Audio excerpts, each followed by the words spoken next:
Hello दोस्तों, नमस्कार। SM किसी चैनल में मैं आप सभी का दिल से बहुत बहुत स्वागत करता हूं। अगर आपने पहली बार विजिट किया है जरूर चैनल को सब्सक्राइब कर लेना।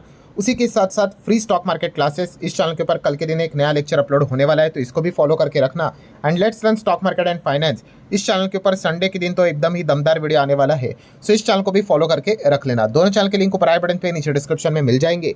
एंड जो लोग पूछ रहे थे सर इंडियन रुपी की हालत काफ़ी गंभीर देखने को मिल गया, आज क्रैश ही हो गया, ये वाला वीडियो देख लेना। ऑलरेडी यहाँ पे बनाया जा चुका है, इसका भी लिंक नीचे डिस्क्रिप्शन में दे दिया है। सो चलिए दोस्तों, फिलहाल तो इस वीडियो को स्टार्ट कर लेते हैं। ठीक है दोस्तों, अभी हम लोग आ चुके हैं बिल्कुल हमारे नॉर्मल स्क्रीन के ऊपर। बहुत सारे कंपनीज उससे रिलेटेड आपके जो डाउट्स है उसको हम लोग कवर करने की कोशिश करेंगे। स्टार्ट करते सबसे पहले तो आईटीसी के साथ। यस, काफ़ी लोगों ने कमेंट किया था सर आईटीसी को तो ज़रूर कवर यहाँ पे करना। कवर मतलब क्या है, किस चीज़ के चलते कि सर आईटीसी स्टॉक भाग ही नहीं रहा है, ऐसा क्यों? तो दोस्तों जो मैं 1000 बार बोल चुका हूँ वही चीज़ वापस यहाँ पे कहना चाहूँगा। कोई भी स्टॉक भागता क्यों है, उसके पीछे का रीज़न क्या है? यस, विटामिन जी भाई, ग्रोथ होनी चाहिए। सो आईटीसी में अगर हम देखेंगे प्रॉब्लम क्या है, यस कि कंपनी ऑलरेडी इतनी बड़ी बन चुकी है कि पैसा भी कमाती है, ऐसी कोई बात नहीं, करोड़ों में पैसा कमाती है। बट पहले अगर मान लो अगर कंपनी ने 1000 करोड़ कमाए, फॉर एग्जाम्पल ऐसे ही बोल रहा हूँ, आगे भी 1000 करोड़, फिर 1000 करोड़, फिर 1000 करोड़ कमाई तो हो रही है, बट ग्रोथ नहीं हो रही है। सो इसी चीज़ के चलते यहाँ पे इसीलिए तो बोला जाता है कि जो बड़ी कंपनियाँ होती है उनमें ग्रोथ काफ़ी मुश्किल से आती है। ऐसी बात नहीं कि हो नहीं सकता करके, अभी हाल ही में हम लोगों ने कुछ एग्जाम्पल भी देखे थे, पॉसिबिलिटी रहती है। पर हाँ, थोड़ा सा हम कह सकते हैं कि टफ सिनेरियो इनके लिए क्रिएट यहाँ पे हो जाता है। मतलब छोटे से बड़े तक आप पहुँच सकते हो, बड़े से बड़ा और जंप मारना मुश्किल रहता है, और आईटीसी के लिए यही सबसे बड़ा प्रॉब्लम यहाँ पे बन चुका है। सिगारेट वाली कंपनी है, ठीक है, ऑलरेडी मार्केट शेयर इनका देखेंगे सिगारेट में 80-85% देखने को मिल जाता है। अब और कितना बेचेंगे? सो इनके लिए ग्रोथ से रिलेटेड अगर देखा गया तो चीज़ क्या बचती है, सिगारेट के दाम बढ़ाओ। तो इस चीज़ के चलते कंपनी को पैसे मिलते हैं, बट कितना बढ़ाएंगे दाम? और दूसरी जगह पे बहुत बार हम लोगों ने देखा है कि सरकार टैक्सेस भी लगा देती है, तो ये इनके लिए सबसे बड़ा सरदर्द देखने को यहाँ पे मिल जाता है। हालांकि इनका जो एग्रीकल्चर बिजनेस है वो कमाल का है, बट प्रॉब्लम क्या होता है, काफ़ी लोग क्या करते हैं, एग्रीकल्चर बिजनेस इसी में ही आ जाता है।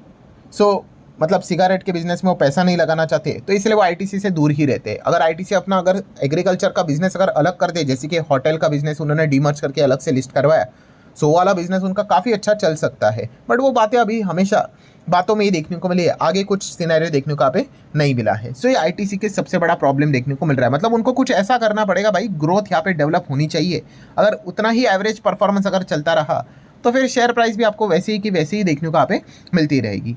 नेक्स्ट अगर बात करेंगे दोस्तों तो ग्रो के आज के दिन हम लोग को पहली बार नंबर देखने को मिले। पहली बार मतलब लिस्ट भी अभी तो हुआ है, सो नंबर भी सामने आते हुए देखने को मिल चुका है। सितंबर जून सितंबर का सीक्वेंस है, जहाँ पे कंपनी का टोटल इनकम 10,500 के ऊपर देखने को मिला है। 3 महीने पहले 9,500 के आसपास था, और उसके पहले 11,500 के ऊपर था। सो 11,500 से 10,500, सो ईयरली डाउनफॉल, बट क्वार्टरली तो चलो इनकम में थोड़ा बहुत जंप देखने को यहाँ पे मिल रहा है। नेक्स्ट अगर बात करें, कंपनी ने काफ़ी कुछ खर्चे भी यहाँ पे किए। 4,300 का खर्चा, 4,400 का खर्चा, 5,800 का खर्चा, ठीक है।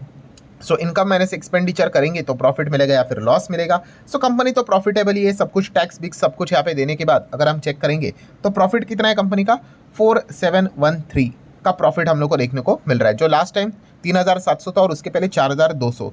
सो 4,200 4,700 ईयरली जंप, क्वार्टरली 3,500 प्लस था, ये तो 4,500 प्लस गया। तो ईयरली भी एंड क्वार्टरली भी दोनों में हम लोग को जंप देखने को मिल रही है। ईपीएस की बात कर ले तो कुछ वैसे सिनेरियो है, आप देख सकते हैं 0.78 का ईपीएस 0.79 हो गया ईयरली जंप, एंड क्वार्टरली 0.66 से 0.79 क्वार्टरली भी जंप। सो ईयरली स्लाइटली जंप है, क्वार्टरली थोड़ा बहुत ज़्यादा जंप देखने को यहाँ पे मिल रहा है, ठीक है। यहाँ पे तो कंपनी के नंबर जस्ट अभी अभी मतलब जब कोई भी आईपीओ आता है उसके रिसेंटली नंबर तो यूजुअली अच्छे देखने को मिल जाते हैं। आने वाले समय में देख लेंगे कि ओवरऑल कंपनी का परफॉर्मेंस कैसे रहता है। देन हम लोग बात करेंगे अगेन टाटा मोटर को लेकर भी काफ़ी लोगों के सवाल रहते ही है। अभी तो आपको बताया टाटा मोटर पैसेंजर व्हीकल अलग एंड कमर्शियल व्हीकल अलग।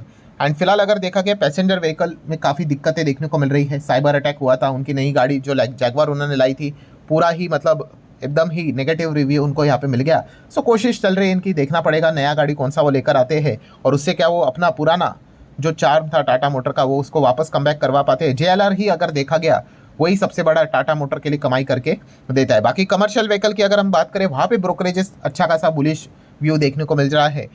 पैसेंजर व्हीकल में देखा गया तो ब्रोकरेजेस भी काफ़ी ज़्यादा नाराज देखने को मिल रहे हैं। देन इन्फोसिस की बात करेंगे, जो लोग पूछ रहे सर इन्फोसिस का बायबैक कब तक है, तो आप देख सकते हैं 20 को ओपन, जो कि 26 तक आपको चलते हुए देखने को मिलने वाला है। नेक्स्ट अगर बात करेंगे अगेन टाटा पावर से रिलेटेड हम लोग को खबर देखने को यहाँ पे मिल रही है। कौन सी? तो आप सभी लोगों को पता है भूटान में एक बहुत बड़ा प्रोजेक्ट इनका देखने को मिलने वाला है। इस चीज़ के चलते टाटा पावर ने ऑफिशियली यहाँ पे 40% स्टेक, जो कि एसपीवी जो रहता है स्पेशल पर्पस व्हीकल, अलग से यूनिट बनाकर उस प्रोजेक्ट को कंप्लीट किया जाएगा, उसमें 40% स्टेक यहाँ पे लिया है। और इस चीज़ की अगर हम बात कर ले कुल मिला के 1572 करोड़, यस इतना बड़ा इन्वेस्टमेंट टाटा पावर ने यहाँ पे किया है। 1.1 gigawatt hydro power project in Bhutan. So कमाल का ये पॉइंट हम लोग को देखने को मिला है। आप सभी लोगों को पता ही है कि विदेश में भी आपने अपने बिजनेस को एक्सपांड यहाँ पे करना चाहिए, जो कि टाटा पावर हम लोग को फिलहाल तो करते हुए देखने को यहाँ पे मिल रहा है। नेक्स्ट अगर बात करेंगे again Suzlon energy, yes Suzlon को लेकर भी काफ़ी कमेंट्स यहाँ पे आते रहते हैं कि सर सुजलॉन अगर देखा गया पहले तो कंपनी ने 1600% का परफॉर्मेंस दिखा दिया, ठीक है, और अभी ये चल ही नहीं रहा है। यही तो चीज़ है दोस्तों, ये मैंने बहुत बार आपको सिखाई है। काफ़ी लोग क्या करते हैं, पास्ट परफॉर्मेंस को देखकर डिसीजन लेते कि चलो 1600% भागा, मैं यहाँ पे खरीदूंगा तो और 1600% यहाँ पे भागेगा।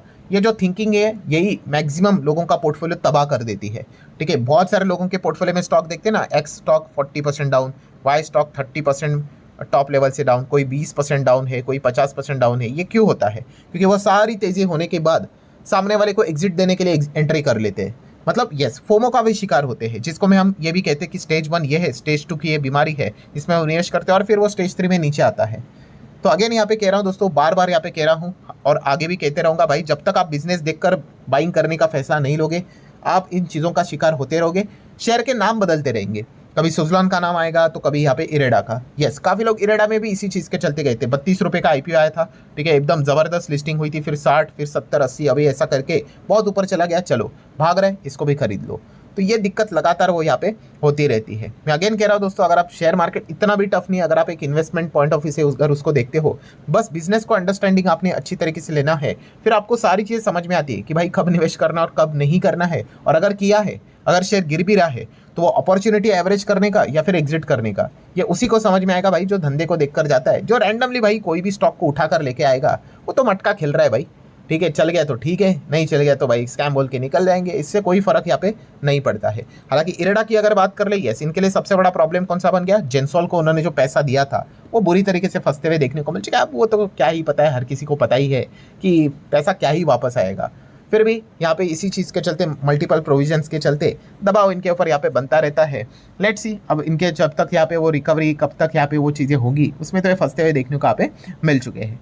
देन हम लोग बात करें दोस्तों तो पीडब्ल्यू, यस फिजिक्स वाला की अगर बात कर ले तो रिसेंटली इनमें भी सेम वही चीज़, कोई ग्रो में यहाँ पे फंसते हुए देखने को मिल रहा है, कोई पीडब्ल्यू में एक ही पैटर्न, जो भाग रहा है उसको पकड़ लो, फिर उसके बाद ऊपर से वो 19-20% नीचे। देखो शेयर मार्केट है भाई, चीज़ें ऊपर नीचे यहाँ पे होती ही रहेगी। आप हर कोई एक्सपेक्ट करते हैं इंक्लूडिंग मी कि भाई मैं खरीदूँ तब वो तेज़ी और ऊपर ऊपर ऊपर ऊपर जाए करके, ठीक है, बट वैसा तो यहाँ पे होता नहीं है। वो तो नॉन कंट्रोलेबल इवेंट है। कंट्रोलेबल इवेंट एक ही है कि आपने सोच समझ कर निवेश करना होता है। किसी भी कंपनी में जाना है या नहीं जाना है, ये प्रॉपर स्टडी करके डिसीजन लेना होता है। जो भाग रहा है उसके पीछे अगर आप भागोगे, ठीक है, अगर देखा गया ऐसे बहुत सारे कमेंट्स आते रहते हैं। अभी एक ज़माने में फोर्स मोटर करके एक नाम की कंपनी आज भी है, ठीक है, कितने समय तक वो एक ही रेंज में था, एक कमेंट नहीं आया था, एक कमेंट, फिर उसके बाद वो रॉकेट बन गया, ठीक है। आप उसका चार्ट पैटर्न देख लो, इतना कमेंट सेक्शन भर गया, सर फोर्स मोटर के ऊपर वीडियो बनाओ ना। अरे भाई तेज़ी देख लिया, खुश हो गए। सो ऐसा नहीं होता है दोस्तों। मैं अगेन यहाँ पे कह रहा हूँ, शेयर मार्केट को अगर आप इस एंगल से देखना स्टार्ट करोगे तो फिर पैसा बनाना फिर काफ़ी मुश्किल यहाँ पे हो जाता है।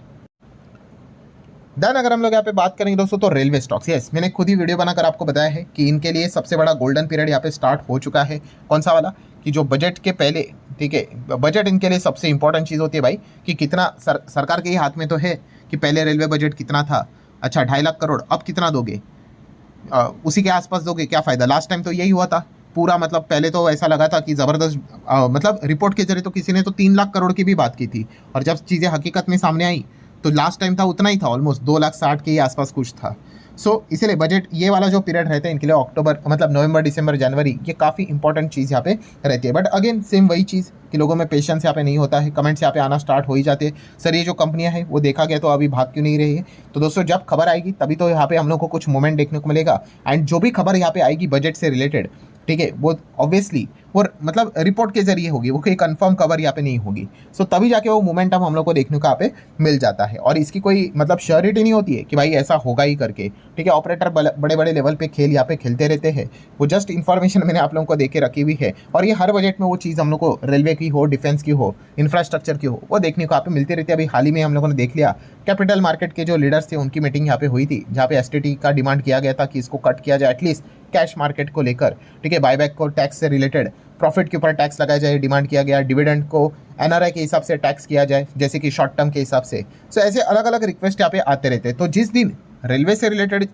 जब यहाँ पे हम लोग को कोई ना कोई मीटिंग्स देखने को यहाँ पे मिल जाएंगे, तब हम लोग को उस प्रकार का कुछ ना कुछ पॉइंट सामने आते हुए देखने को यहाँ पे मिल जाएगा। लास्ट टाइम की अगर बात कर ले, जनवरी के मंथ में हम लोग को रेलवे कंपनीज में बड़ा मूवमेंट देखने को मिला था, ठीक है। उसके पहले दिसंबर के वक्त में यहाँ पे आया था। सो ऐसा कोई फिक्स शेड्यूल नहीं होता भाई कि अभी आपको पता चलेगा एंड उसके बाद कोई तेजी यहाँ पे आएगी या फिर मंदी आएगी, ठीक है। वो तो ध्यान रखना पड़ेगा, उसी चीज़ के चलते वो मूवमेंट यहाँ पे आता रहता है। सो ठीक है दोस्तों, एक छोटा सा वीडियो था, सारी चीज़ें कवर करने की कोशिश की है। आशा करता हूँ ये इन्फॉर्मेशन वाला वीडियो पसंद आएगा, चाहो तो लाइक एंड शेयर कर सकते हैं। मिलते हैं अगले वीडियो में, तब तक के लिए बाय बाय।